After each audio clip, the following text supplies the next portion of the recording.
Bon, on peut dire que quand même cette année, on a fait une campagne moyenne.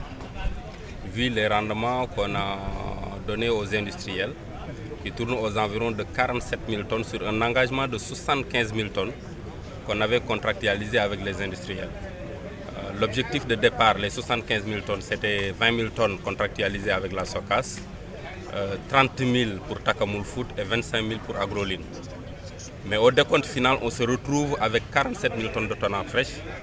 Vous avez suivi durant la campagne plusieurs manifestations de producteurs disant que la production n'a pas du tout été enlevée.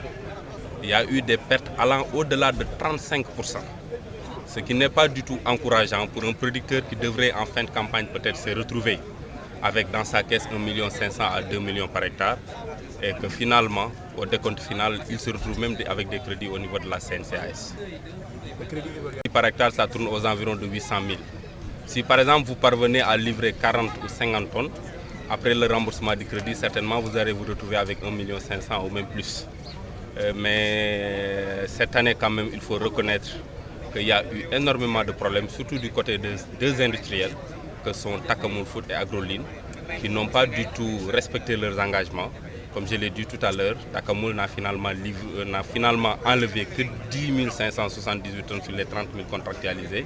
Agroline, qui avait contractualisé 25 000 tonnes, n'a pu enlever que 13 085 tonnes.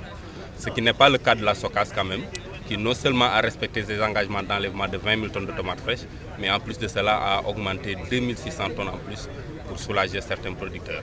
Et vous avez invité les... Très franchement, il faut dire que ça fait plus de 2 ans quand même qu'on est surtout du côté de l'État pour que ces deux industriels quittent Dakar pour aller s'installer dans la vallée. On leur a déjà alloué des terrains, 5 hectares pour Agroline au niveau de Guia, au niveau de Tchaoulé, et 6 hectares pour Takamul Food au niveau de Guia. Ces deux industriels devraient s'installer dans la zone de production, ce qui nous éviterait également des problèmes de transport, ce qui nous éviterait également aussi des problèmes de transformation. Parce qu'il faudrait quand même qu'ils fassent 500 km pour transformer la tomate, ce qui n'est pas le cas de la SOCAS, où il faudrait peut-être faire 100-150 km et transformer la tomate aussi très rapidement. Bon, il faut dire que d'abord lors du conseil interministériel du 15 mars 2013, il avait été bien dit durant le conseil que la SOCAS allait réouvrir son usine pour la campagne 2013-2014. Finalement, au décompte final, aussitôt après le départ de M. Abdoul Mbaye à la tête du ministère, beaucoup de décisions ont été chamboulées, ce qui n'est pas du tout du goût des producteurs qui ont beaucoup compté sur l'ouverture de l'usine de SOCAS. Parce que non seulement c'est une usine très proche des producteurs, où soit vous l'amenez avec votre propre voiture, soit aussi vous l'amenez avec votre charrette. Et ça, c'est un plus pour le producteur.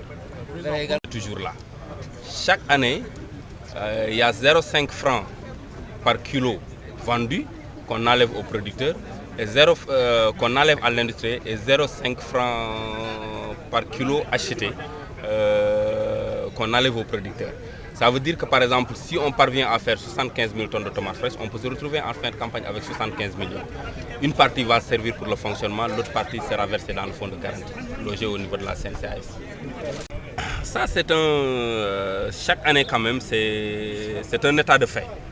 Nous, on voudrait que tous les producteurs ne sortent pas du calendrier culturel. Ça veut dire que normalement, ils ne devraient pas dépasser le 15 novembre sans pourtant repiquer. Le problème de cette année, ceux qui ont démarré très tôt, qui ont repiqué très tôt, ont eu de très bons rendements, avec des rendements à la même jusqu'à 60 tonnes à hectare des rendements de pointe, ce qui n'est pas le cas de certains producteurs qui ne sont même pas parvenus à avoir 20 tonnes à l'hectare. Mais cette année, c'est également dû à énormément de pertes. Parce qu'il faudrait reconnaître que lorsque ces derniers producteurs ont commencé à évacuer, les premiers n'avaient pas encore terminé leur évacuation parce qu'ils avaient fait de très bons rendements.